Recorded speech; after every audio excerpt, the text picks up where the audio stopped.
출애굽기 20장 14절 말씀입니다. 간음하지 말라. 네, 사랑하는 형제 여러분, 7월 8일 금요일 새벽 묵상에 오신 것을 환영합니다. 오늘 10계명 중 제7계명인 간음하지 말라는 예수님의 말씀과 연관하여 묵상해 보겠습니다. 마태복음 5장 27, 28절. 또 간음하지 말라 하였다 하는 것을 너희가 들었으나 나는 너희에게 이르노니 음욕을 품고 여자를 보는 자마다 마음에 이미 간음하였느니라. 네, 어제는 형제를 미워하는 것도 살인이라는 것을 배웠습니다. 넓은 의미로 그렇죠. 간음도 좁은 의미와 넓은 의미가 있습니다. 좁은 의미로는 결혼관계 이외의 모든 성관계를 간음이라고 합니다.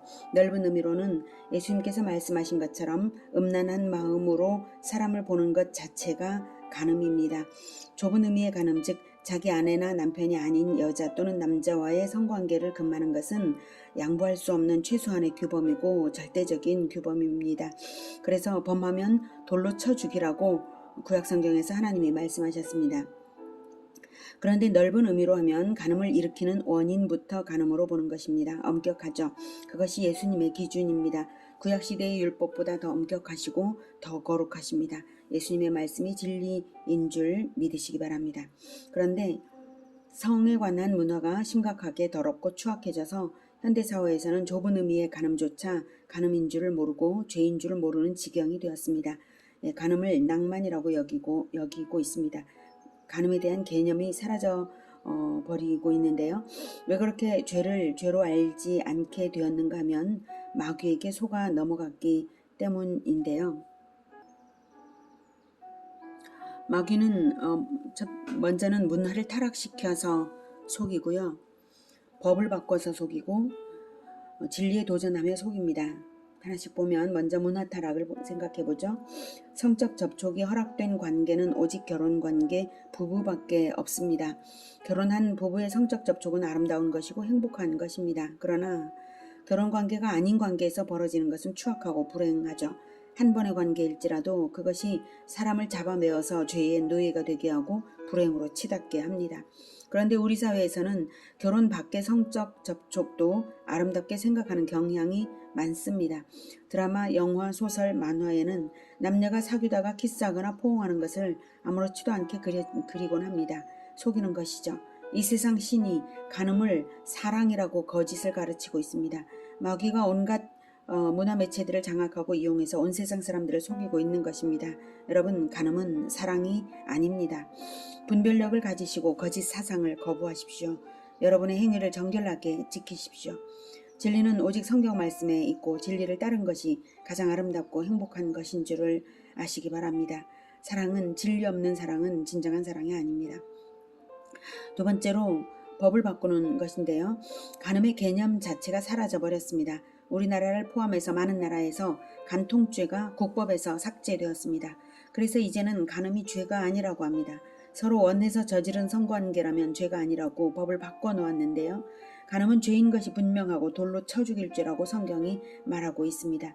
간음의 다양한 형태들이 있는데요. 어떤 것이 간음인지와 어떤 심판을 당하는지 성경에 기록하셨습니다. 레위기 18장 20절에는 너는 내 이웃의 아내와 동침하여 설정함으로 그 여자와 함께 자기를 더럽히지 말지니라. 이렇게 좁은 의미의 간음을 말하고 있습니다.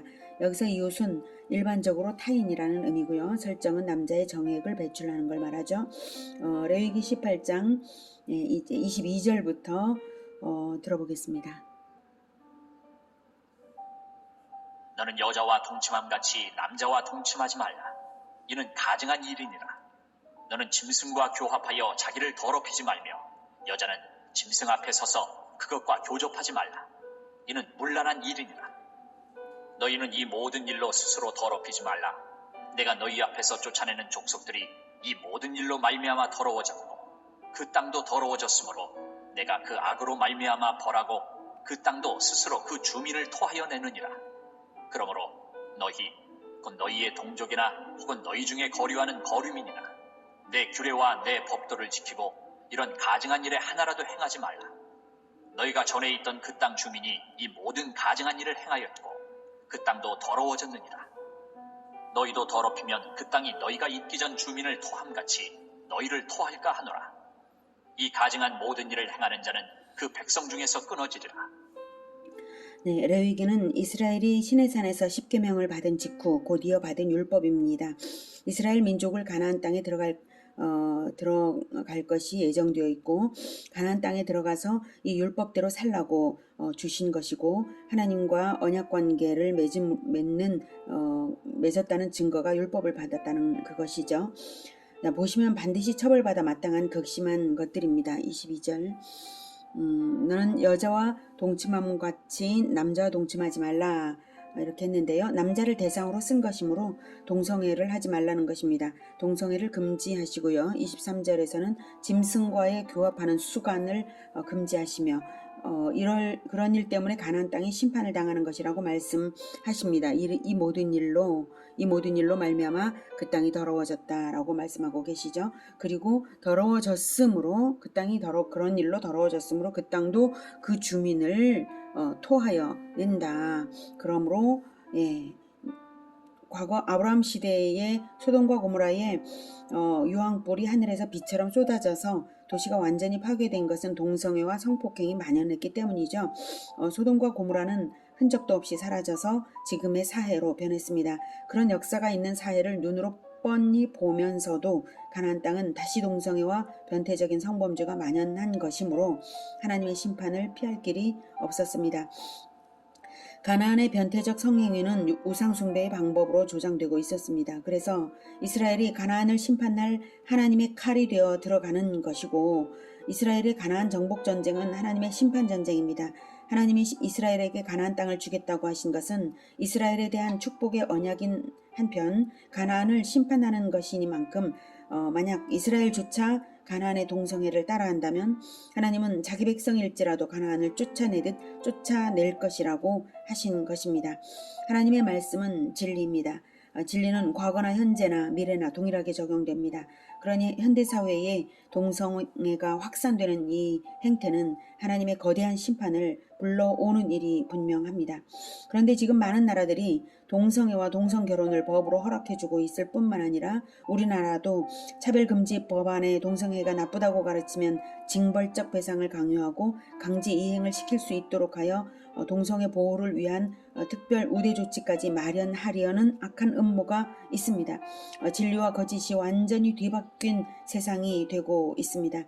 성적 타락이 사회에 만연하면 멸망의 심판이 임박했다는 것을 성경과 역사가 증명합니다. 로마 제국은 어떻게 멸망했습니까? 성적인 타락이 극에 달했을 때에 멸망했습니다. 노아 시대에 하나님이 홍수 심판을 결단하게 된 동기도 타락한 결혼 문화 때문이었습니다. 소돔과 고모라는 동성애가 만연해서 멸망했고요. 사사기 시대에 이스라엘의 전국적 내전이 일어나서 베냐민 지파 대 11지파로 피비린내 나는 내전 살육이 있었는데요. 그때 성적인 타락과 동성애가 바로 원인이었습니다. 이 시대의 성도덕이 무너진 것, 특히 청년과 청소년들의 성도덕이 무너진 것은 심히 두려운 일이 아닐 수 없습니다. 성적인 순수성이 무너져 내리면 다른 도덕관념도 귀하게 여기지를 않을 것이고 미래의 가정들이 파괴되는 것이고 사회는 추악해집니다. 이미 급속도로 그렇게 되고 있는 것이 우리 눈앞에 보입니다. 이 일을 어떻게 해야 할까요? 여러분, 식욕이 있다고 해도 독극물을 먹으면 안 되듯이 성욕이 있다고 해서 아무 대상이나 성관계를 해서는 안 됩니다. 그것을 모를 사람이 어디 있냐고 하실지 모르지만 그래도 인간들은 성욕을 어떻게든 해소하고 싶어서 꼼수를 찾고 있습니다. 선악과를 먹으면 죽음이라고 선언을 분명하게 들었는데도 왜 먹었습니까? 몰라서 먹었나요? 몰라서 먹은 것이 아니라 스스로 속여서 먹었습니다. 성적인 범죄도 스스로 속여서 저질러집니다.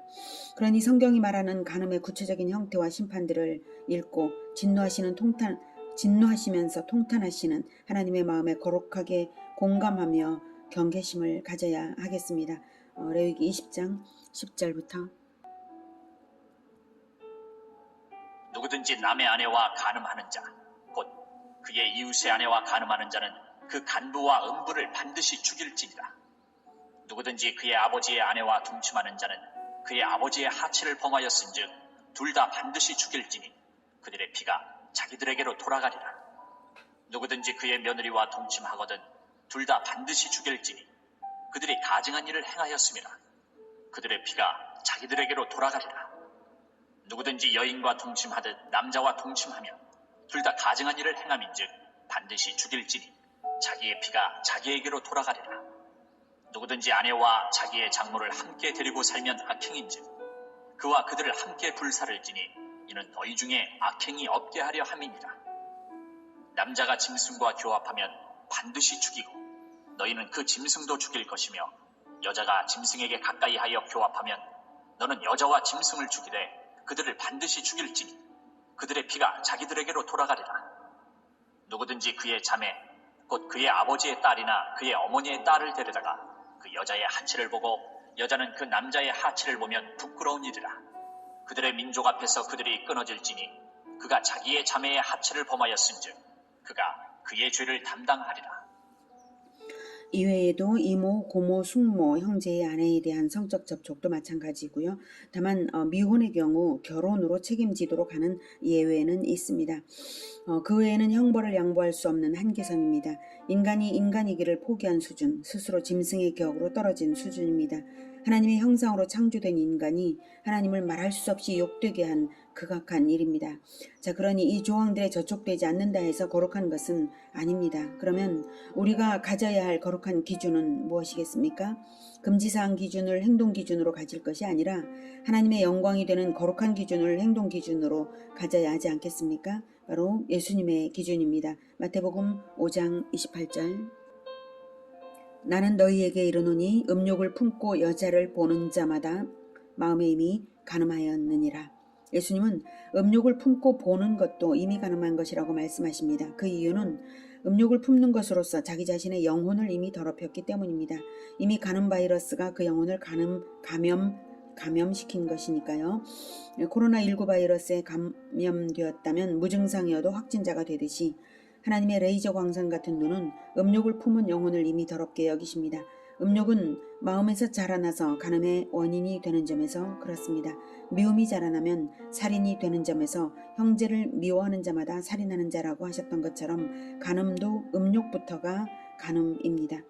누가복음 16장 18절. 무릇 자기 아내를 버리고 다른 데 장가드는 자도 간음함이요 무릇 버림받은 여자에게 장가드는 자도 간음함이니라. 예수님의 기준은 분명합니다. 예수님의 기준은 언제나 하나님의 눈앞에 내 영혼을 펼쳐놓는 태도로 엄정한 기준을 삼으십니다. 그래서 재혼을 목적으로 하는 이혼은 간음입니다. 교묘하게 법망을 피한다 해서 간음이 아닌 것이 아닙니다. 하나님의 눈앞에서 간음의 의도가 숨겨질 수 없는 것입니다. 하나님은 합법적인 이혼조차도 간음의 의도가 있었는지 없었는지를 다 아신다는 것입니다. 타인을 연애하는 마음이 조금이라도 있어서 배우자를 버린다면 그런 악한 마음이 하나님 앞에서 숨겨지지 않고 정죄를 반드시 받습니다. 내 몸과 내 영혼이 늘 하나님의 눈앞에 있다는 기준을 분명히 가지면 마치 내가 언제나 환한 빛 가운데서만 살고 있는 것과도 같습니다. 내가 하나님 앞에 있다는 것을 모르면 어둠 가운데서 살아가는 것과 같습니다. 사람들이 간음을 하는 이유는 하나님의 불꽃 같은 눈이 나를 쏘아보신다는 것을 몰라서 그렇습니다. 영혼이 어두워서 그렇습니다. 하나님의 밝은 빛 가운데서만 사시기를 축복합니다. 그렇다면 그렇게 하면 정결합니다. 정결한 것이 행복한 것입니다. 육체적인 향락이 행복을 주는 것이 아니라 정결한 생활에서 존중하고 존중받을 때에 행복을 읽어갈 수 있는 것이죠. 가장 행복한 나라인 천국에는 성적인 관계가 없습니다. 결혼이 없습니다. 예수께서 마태복음 22장 30절에 부활 때에는 장가도 아니가고 시집도 아니가고 하늘에 있는 천사들과 같으니라 라고 말씀하셨습니다. 예수님과 동일한 부활체로 살아갈 새하늘과 새 땅의 천국은 이 땅의 차원과는 다른 더 높은 영광과 더 큰 행복이 있는 것이죠. 부활체가 살아갈 그 나라를 위하여 잠시 이 땅의 번성의 때가 있어야 해서 하나님은 육신적 결합으로 생육 번성하는 한시적인 역사를 시작하신 것이고 육체를 주신 것입니다. 이 역사가 맞춰질 때에는 번성의 결과는 새하늘과 새 땅으로 옮겨지고요. 더 이상은 번성도 없고 죽음도 없는 영원한 천국이 시작될 것입니다. 결혼과 성관계는 쾌락만을 위한 것이 아닙니다. 궁극적으로 번성과 영원한 나라를 위한 것이 바로 결혼입니다. 성관계도 그렇습니다. 그러므로 거룩한 관계의 성적 결합만이 진정한 행복이 되는 것입니다. 요즘 시대는 결혼을 염려하고 출산을 극도로 기피하면서 성적 욕망은 극대화되고 있는 이상한 시대입니다. 소돔과 고모라의 때가 다시 다가온다고 할지라도 나의 성도덕이 거룩해지려면 나 혼자 거룩해서는 안 될 일입니다. 성 문제가 관계성의 문제이므로 반드시 성도덕을 성경 말씀으로 가르쳐 거룩하게 번성하는 공동체가 되어야 하겠습니다. 그리고 예수님의 기준, 음욕을 품고 보기만 하여도 그것은 이미 간음하였다는 그 예수님의 기준을 분명하게 마음에 새기고 마음에서부터 그 간음의 동기 자체를 제거하는 그러한 거룩한 공동체 되기를 축복합니다. 기도하겠습니다. 하나님, 세상이 너무나 많이 타락해져 가고 있습니다. 우리도 그 세상 가운데 있으면서 잘못된 문화에 오염되기가 너무나 십상인 이러한 시대를 우리가 살아가고 있습니다. 하나님, 우리를 정결하게 지켜주시옵소서. 원수마귀가 우리를 속이지 못하도록 주님, 우리의 영혼을 지켜주시고 우리의 공동체를 지켜주시옵소서. 세상의 더러운 문화가 공동체 안에 흘러들어오지 못하게 막아주시고 우리의 공동체의 눈을 지켜서 더러운 것을, 타락한 것을 보지도 않게 하여 주시고 이 마음들을 정결하게 지켜주시옵소서. 그리고 하나님의 기준, 예수님의 기준을 분명히 마음에 새겨서 그 기준대로 살아가는 우리 모두가 되게 주님 도와주시며 행복한 결혼 그리고 번성하는 공동체가 되게 주님 도와주시옵소서. 예수님의 이름으로 기도드립니다. 아멘. 이어지는 시간은 개인 기도 시간입니다.